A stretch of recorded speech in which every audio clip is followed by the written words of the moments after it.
সাদা তোতা ফাঁস করলো আফগানিস্তান বনাম বাংলাদেশ ম্যাচের ফলাফল। আফগানিস্তান দল টি-20 বিশ্বকাপে একটি শক্তিশালী দলে পরিণত হয়েছে, যেখানে তারা ভারতের বিপক্ষে হেরে গেলেও অস্ট্রেলিয়াকে বড় ব্যবধানে হারিয়েছে।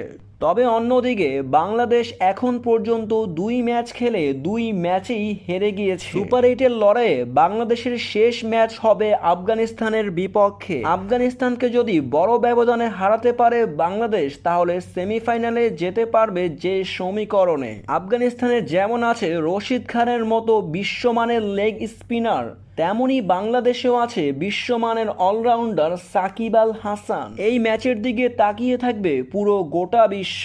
তবে ম্যাচের আগেই ফলাফল ফাঁস করলো সাদা তোতা, যেখানে সাদা তোতার সামনে দুই দেশের পতাকা রাখা হলে সাদা তোতাটি বাংলাদেশকে বেছে নেয়। তবে কি আফগানিস্তানের বিপক্ষে বাংলাদেশ দল জিতবে?